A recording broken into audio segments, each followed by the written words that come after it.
Welcome to the Complete Story Series, where I take trade paperbacks and single issues and I break them down into digestible bites before I then read it dramatically back to you, sometimes using funny voices. Today we're going to be continuing Daniel Way's run of Deadpool, and when we last left off, Deadpool fought Dracula. Today, Deadpool's going to be fighting in a book called Space Oddity, setting up for his next adventures in which he goes into space. So you're probably thinking, how did Deadpool get into space and why did he go into space? This episode's going to explain a interesting twist in the Daniel Way run.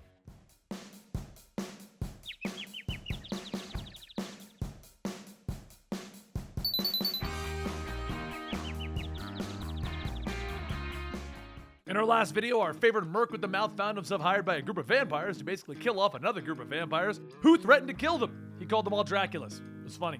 Deadpool held up his end of the deal, but he also managed to save a woman in the process. After getting his pay, he found the woman had skipped out on him, and now he was left asking himself a simple question.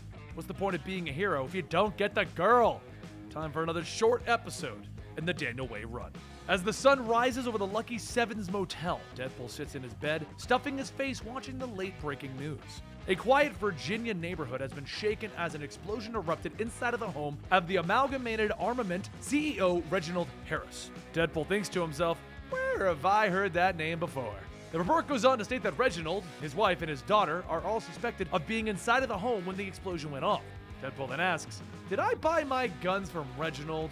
No, wait, it was a job! Though I can't really remember what it was about.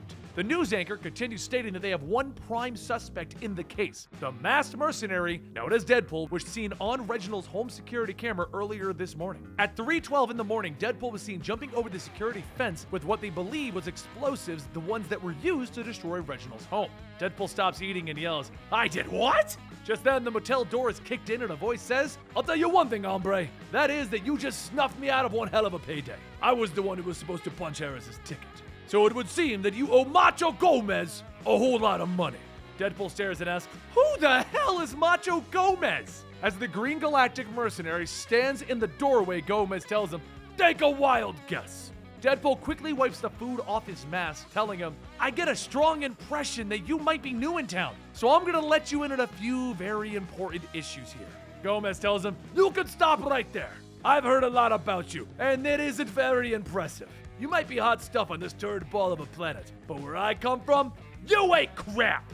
So you best come out with all the loot your little hand can get a hold of and fork it over, or I'm gonna take all of my frustrations out on you. Deadpool waits for a moment and then says, sure thing, Macho Gomez, be back in a sec. He whispers as he goes back into his closet, and as he opens up the door, Gomez points a gun at him, telling him, you better not be trying anything stupid.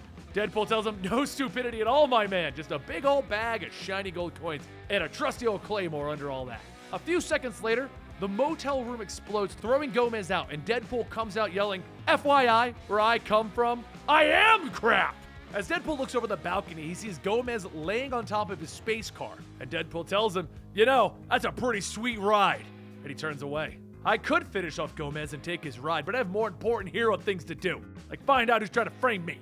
Later that night, in a forest cabin, Reginald puts his daughter to sleep, and his wife asks, why are they hiding out? Reginald sighs and sits at a table telling her, okay, I've been working with the government on a new project. It involved a new secret technology, weapons technology, alien weapons technology, but I got sabotaged. Reginald's wife slams her hand down asking, you did what? And Reginald goes on stating, I was paid to do it. The government process would have taken so long to develop with their oversight committees, but being privately funded, we have made so much more. Reginald's wife then asks, what did you do, steal it? And Deadpool's voice tells her, nope, I did, because Reginald paid me too. Reginald looks at Deadpool and asks, how did you know? And Deadpool tells him, it's because the videotape you showed on the news. A few years back when I first stole that thing, that's the video that they showed. So first you sold out the government, and when they came snooping around, you went and pointed the finger at Deadpool. Isn't that right? Reginald says, I had to disappear. I already had all the old footage. It just made sense. I'm sorry. Deadpool takes out his gun, pointing it at Reginald, telling him, yeah, well, I'm not so forgiving at the moment. Before Deadpool could pull the trigger, though, Reginald's daughter runs in shouting, don't shoot my daddy! Deadpool looks at his gun, and he then turns to leave. Reginald tells him, look, I'll pay you whatever you want. And Deadpool tells him, I'm not interested in money. Just stay dead. Reginald tells him, no, there's someone else. Since I've been working on the alien tech, there's someone else after me. His name is Macho Gomez. Deadpool turns back. Okay, Normally, I'm the dumb one here, but how would stopping Macho Gomez solve your problems? They would just send someone else. Reginald tells him no, they won't. Macho Gomez is the baddest, most feared mercenary in the galaxy. If you take him out, no one is ever going to think about coming after me again. Deadpool says, wait, the guy with the hat? Everyone thinks he's the best?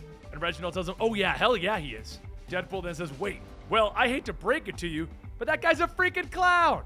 A voice from behind Deadpool tells him, is that right? Then why ain't you laughing? Gomez opens fire on Deadpool and Reginald, with Deadpool quickly running over, shielding Reginald and his family because that's the heroic thing to do. Deadpool tells him, fine, I'll do it, but you can keep the money. This one's on the house. He starts shooting back and he tells Reginald to hurry and take the wife and kid to the bunker. Reginald then asks, you know about the bunker? And Deadpool says, yeah, case the place while you were sleeping. I know about the other thing too. Let's just hope Gomez doesn't. Deadpool runs outside after Gomez asks, where are you at? And just as he asks, a spotlight shines on him. Deadpool looks over to see Gomez standing on his space car, pointing a giant Gatling gun straight at him. As the barrel begins to spin and heat up, Deadpool tells, oh, I'm so going to run now. Once the barrel begins to pick up speed, Gomez begins mowing down the trees trying to hit Deadpool, leaving all but one tree left. He laughs as he sees Deadpool's arm, telling him, you're out of your league on this. You ain't nothing but a human. Gomez takes a closer look and he sees Deadpool's arm, but he doesn't see Deadpool. Deadpool jumps up from behind him, telling him, I stopped being human a long time ago. And he tackles him into a tree. He jumps back, grabbing Gomez's gun, and when he aims back, he notices 3 glowing balls by the tree. Deadpool asks, is that what I think they are? And a second later, they explode. Inside of Reginald's bunker, he watches as Gomez runs away from the explosion, and Reginald's wife asks, should they? And Reginald tells her yes. This space pod will take them to the Amalgamated Armament Surveillance Satellite, where they can hide. A few seconds later, Gomez walks into the bunker, telling them, knock, knock. But as he gets into the opening, he sees the escape pod and hears the computer counting down from 10. He laughs, telling them, that's pretty clever. But as I look into it, I don't see anyone inside. Deadpool tells him, thanks. And he kicks Gomez inside, slamming the door shut. As the escape pod takes off, Deadpool sees Gomez's gun, and he hurries outside, firing the gun. Gomez kicks open the escape pod, and as he does, he sees the explosive from the gun. The explosive goes off, and Gomez is blown away. Deadpool says that he just beat Gomez's butt with one arm literally tied to his back. After reattaching his arm, Deadpool decided that now that everyone has seen his skills on Earth, it's time for the people on other planets to know just how much of a bamf he is. Screw trying to be a hero. It's time to go back to being a merc. And all these suckers are on notice. And there you have it! A little bit of a shorter episode, but that's why Deadpool's in space, because he can't allow space to not know the name of Deadpool. So yeah, I just want to know what you guys think about the Deadpool Daniel Way run. Personally, this is the run that got me into Deadpool. And I know I've asked this question in a few other ones, but now that we've done a bit more of Daniel Way, I want to know your opinion, because when I first started this run and I asked you then, we had just started doing the run, so you didn't have really any context. I also like to call Daniel Way's run Deadpool versus everyone, because like every story arc is Deadpool fighting someone. After Space Odyssey, he's gonna fight the Hulk. It's gonna be cool. So let me know what you think in the comments down below. Don't forget, you can follow us over on Instagram, where our social media team, which is basically me and my buddy Houston, come up with some really funny posts to put out there for you and get your feedback on. It's over at Comicstorian. I hope to see you there. It'll be amazing. What's going on? I'm Clint Eastwood.